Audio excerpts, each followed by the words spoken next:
minutos, nós vamos entrevistar ao vivo, pela plataforma Zoom, o experiente advogado trabalhista Cláudio Feitosa, uma referência aqui no estado do Piauí, nessa matéria em direito trabalhista. E nós vamos conversar com o Dr. Cláudio Feitosa, que tem mais de 30 anos de atuação aqui no mercado, é bastante conhecido na categoria, também na sociedade, o seguinte: trabalho doméstico na pandemia.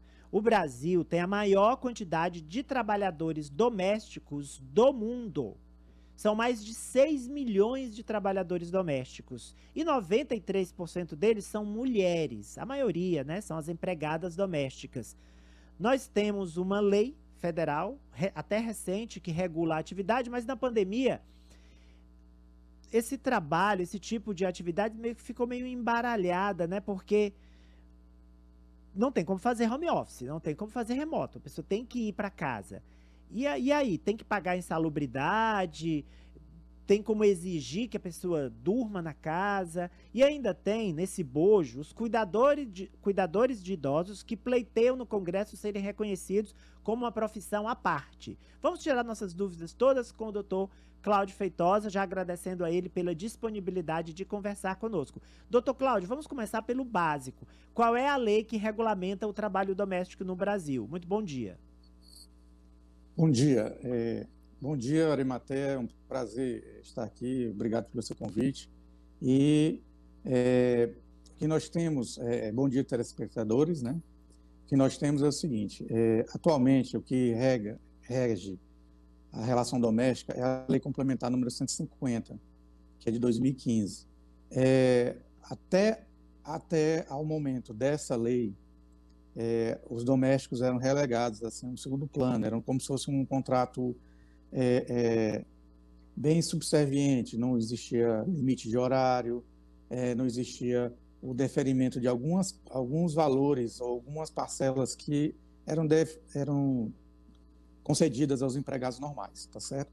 Então, o que acontece é o seguinte: o empregado doméstico ele não tinha direito a FGTS, não tinha direito a adicional noturno, não tinha direito a esse regime de limite de horário, né? E depois a Constituição Federal foi alterada e veio a Lei Complementar número 150, que estabeleceu o tratamento isonômico, e é um resgate histórico, né, Ari, do que essa classe sofria, né, sofre, por conta de ser um trabalho bem pesado, é um trabalho que deve ser bem respeitado, né, e ainda bem que nós temos uma legislação agora que está promover essa equiparação, essa paridade com o empregado doméstico, empregado normal, regido pela CLT. Nós tínhamos aqui, na verdade, trabalhadores domésticos quase que escravizados mesmo pelos patrões. E essa lei que o doutor Cláudio Feitosa citou veio dar direitos a esses trabalhadores. Quais são os principais direitos que eles têm, doutor Cláudio? Se ele vai todo dia trabalhar, ele precisa ter a carteira assinada, por exemplo? Sim. Em primeiro lugar, a lei complementar ela fala o seguinte: ela tentou criar o que se chamaria de serviço de diarista e serviço de doméstico, de contrato de trabalho doméstico em si. Os serviços executados em diária até 2 vezes na semana, a lei afasta a figura do vínculo de emprego. Então, a pessoa que executa a atividade até 2 vezes na semana numa residência, tecnicamente ela está enquadrada como autônomo, serviço autônomo, e aí não precisaria ter a carteira assinada. Isso daí a gente vê muito no dia a dia, várias pessoas que executam o trabalho para N casas, né? Passa a semana toda executando serviço em uma residência, aliás, todo dia, durante a semana, em residências distintas.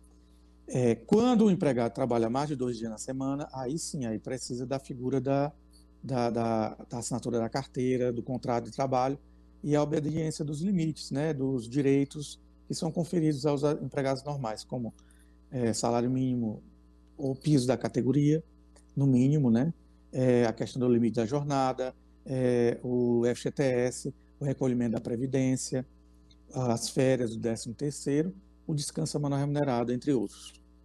Ou seja, mais de 2 dias na semana tem de assinar a carteira e conceder todos os direitos de um outro trabalhador de outras categorias.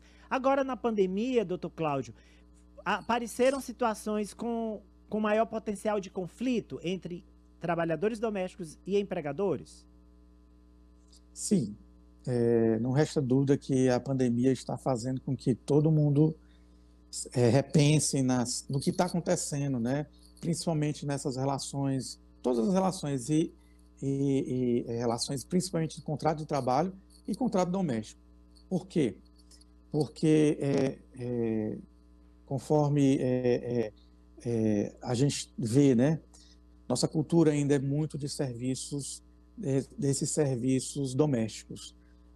A gente vê que a realidade dos outros países, como da Europa, dos Estados Unidos, a gente vê que há uma tendência de que a figura do doméstico seja menos presente no lado daqueles países. Por quê?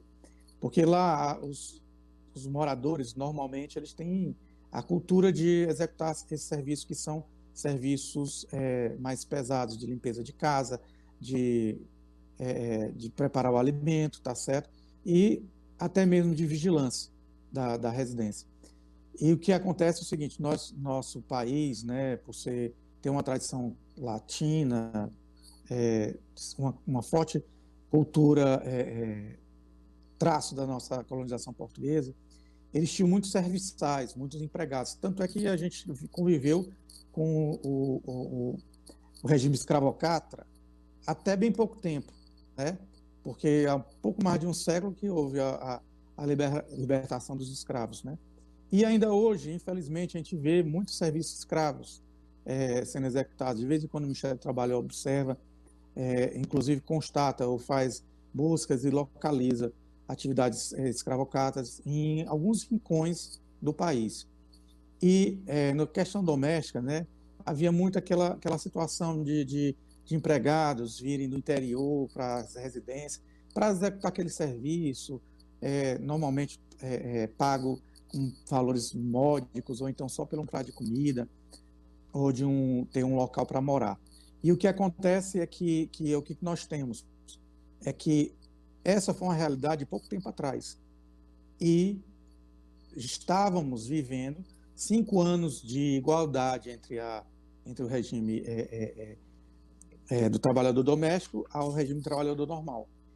E estávamos ainda naquela fase de adaptação, porque nem todos os empregadores domésticos conseguiram se adaptar, né? A gente vê muitos casos de desrespeitos aos limites da lei com relação à jornada, com relação à questão até mesmo da assinatura de carteira.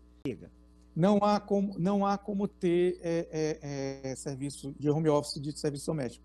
Infelizmente, normalmente os empregados estão passando a semana toda na residência, e nós estamos tendo dificuldade de deslocamento, né? O serviço público está deficitário, o sistema público de transporte está deficitário, está tendo problemas de greves, problema de diminuição até mesmo da quantidade de ônibus, e nesses lockdowns estão havendo dificuldade de circulação de ônibus. E o que acontece é o seguinte: muitas vezes o doméstico vai e não tem nem como voltar para as suas residências, porque o doméstico também tem direito ao convívio social, ao direito à desconexão, quer dizer, aquele direito dele executar a sua vida social, seu lazer, fora do ambiente de trabalho. E o que é que nós estamos vendo? Nós estamos vendo que muitos domésticos estão ficando nas residências, porque não tem como voltar. O que acontece, o que o bom senso manda? É que haja um entendimento entre os empregadores e o empregado doméstico para que não obrigue o empregado doméstico a ficar executando serviço diuturnamente, assim, sem limites. Que se o empregado doméstico quiser ficar na residência do empregador, que seja permitido, mas que não haja essa imposição. Porque ao momento que houver imposição, o empregador doméstico tem que começar a cotar aqueles horários, aquele horário que ele fica na sua residência como hora extra, e ter que pagar, né? E o que é que nós estamos vendo aqui? Efetivamente, nem o empregador está tendo condições hoje de ter receita por causa dos limites da pandemia, né, Ari? Claro, olha aí o alerta do Dr. Cláudio Feitosa, advogado que atua na área trabalhista. Quer o empregado doméstico 24 horas dentro da sua casa, full time, todos os dias da semana, tem que pagar hora extra fora do expediente normal dele, e aí vai pesar no bolso, você não vai poder pagar essas horas extras e não pode obrigar o empregado doméstico a ficar dentro do imóvel, por exemplo, sob o pretexto de que se ele sair, se ele circular, se ele for para casa, se ele pegar uma condução, ele pode se contaminar. Bem, então dispensa o empregado doméstico, mas não pode obrigar ou testa o empregado doméstico toda semana, paga um teste, um exame para ele, mas não pode obrigar a ficar dentro de casa. Uma última pergunta para o Dr. Cláudio Feitosa é o Sim. seguinte: o Luiz Márcio, ele pergunta o seguinte aqui no nosso 2107-3003. Qual é a diferença, então, doutor Cláudio Feitosa, entre o cuidador de idoso e o empregado doméstico? Como é que eu posso diferenciar e qual o regime de trabalho de cada um? Vamos lá. Em primeiro lugar, a questão do cuidador de idoso, ele é uma questão, vamos dizer, especial, porque até o Congresso Nacional tentou fazer uma regulamentação do que seria o serviço do cuidador de idoso. Mas a lei em 2019, o projeto de lei 2019, que foi aprovado pelo Congresso Nacional, foi vetado. E por conta disso, o que é que acontece? Os cuidadores de idosos são regulamentados hoje continuam sendo regulamentados pela lei do doméstico. Uma das questões que é interessante observar é que o cuidador de idoso, teoricamente, era para ser um profissional especializado, para executar serviços com uma formação de auxiliar de enfermagem ou até mesmo no curso de preparatório para cuidar de idosos, porque os idosos precisam de serviços que são voltados para a questão da saúde mesmo, da manutenção, do atendimento, do acolhimento, atendimento e da saúde do idoso. E que a gente vê é que muitas das vezes as pessoas que estão executando esse serviço de cuidador de idoso, né, são pessoas que não estão assim tendo uma formação própria para isso. A gente verifica muito no dia a dia a questão de muitos técnicos de enfermagem, ou até enfermeiros executando atividade de cuidadores de idosos. Se for naquele regulamentação de até 2 dias na semana, não há a necessidade de assinatura de carteira. Mas se for após mais de 2 dias na semana, aí teria que ter essa obrigação do Ou seja, empregador de idoso. vale a mesma regra, né, do cuidador de idoso para o Exatamente. empregado doméstico, porque eles estão abrangidos pela mesma lei. Doutor Cláudio Feitosa, muito obrigado por disponibilizar um pouco aí da sua agenda para tirar as dúvidas dos nossos telespectadores e ouvintes. Bom trabalho para o senhor. Obrigado, viu, Ari? Agradeço mais uma vez. Qualquer coisa, se precisar, estamos aqui para conversar sobre direito, que é uma coisa que é uma coisa apaixonante, e até mesmo informar seus telespectadores. Sem dúvida. Obrigado, doutor.